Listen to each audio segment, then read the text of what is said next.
Hello friends, income Tax के cases की series में आज जो केस हम डिस्कस करेंगे वो पेनल्टी प्रोसीडिंग्स को लेकर के है। पहले penalty section 271 subsection 1 clause C में जनरली लगाई जाती थी और अब पेनल्टी के प्रोविजंस को सेक्शन 270 ए से रिप्लेस कर दिया गया है।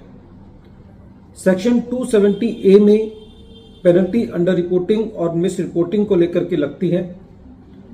प्रेजेंट केस में दिल्ली ITAT के सामने एक इशू था कि यदि असेसमेंट ऑर्डर के अंदर असेसिंग ऑफिसर इस चीज की सेटिस्फेक्शन रिकॉर्ड करता है कि असेसिंग ने ड्यूरिंग द असेसमेंट प्रोसीडिंग्स या अपने इनकम टैक्स रिटर्न के अंदर कोई अंडर रिपोर्टिंग की है, लेकिन पेनल्टी ऑर्डर पास करते वक्त पेनल्टी मिस रिपोर्टिंग की लगाई जाती है, तो क्या ऐसे केस में penalty order as per the provisions of section 270A है? यही इशू ट्रिब्यूनल ने अपने एक case Mid East Integrated Steels Limited versus Assistant Commissioner of Income Tax के केस में डिसाइड किया। यह case 126 ITR tribunal page number 653 पर रिपोर्ट हुआ और इस केस का जजमेंट 7 मार्च 2025 को आया। प्रेजेंट केस असेसमेंट ईयर 17-18 और असेसमेंट ईयर 18-19 से रिलेटेड है। जब असेसी की असेसमेंट प्रोसीडिंग्स कंप्लीट की गई तो असेसी की असेसमेंट में कुछ additions employ share of ESI and PF के लेट डिपॉजिट को लेकर के की गई और कुछ एडिशंस जो हैं वो एडॉक बेसिस पर की गई थी।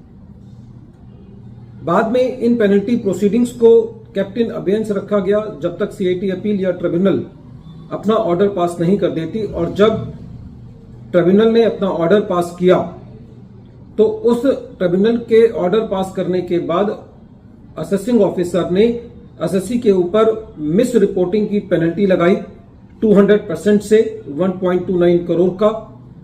और इन पेनल्टी प्रोसीडिंग्स का जो कॉन्स्टिट्यूशन था उसके अंदर मेनली दो पार्ट थे। एक तो जो असेसी ने एम्प्लॉइज का ESI और PF का शेयर लेट डिपॉजिट किया था और कुछ जो एडॉक अलाउंसेस किए गए थे। जब ये मैटर CIT अपील के पास पहुंचा तो CIT अपील ने उस पेनल्टी को कंप्लीटली डिलीट कर दिया जो पेनल्टी ESI और PF के एम्प्लॉइज के लेट डिपॉजिट की वजह से लगी थी, और जो पेनल्टी एडॉक एडिशंस की वजह से लगी थी उसको पार्टली डिलीट किया। इस CIT अपील के पेनल्टी के ऑर्डर को लेकर के दोनों असेसी और रेवेन्यू ट्रिब्यूनल में अपील में थे, और जब ये मैटर ट्रिब्यूनल ने सुना तो ट्रिब्यूनल का ये कहना था कि सबसे पहले तो प्रेजेंट केस के अंदर जो पेनल्टी का नोटिस है उसके अंदर जो पेनल्टी किस लिम में रेवेन्यू लगाना चाहता है, वो अंडर रिपोर्टिंग के लिए लगाना चाहता है या मिस रिपोर्टिंग के लिए लगाना चाहता है, उसको स्पेसिफाई नहीं किया गया है।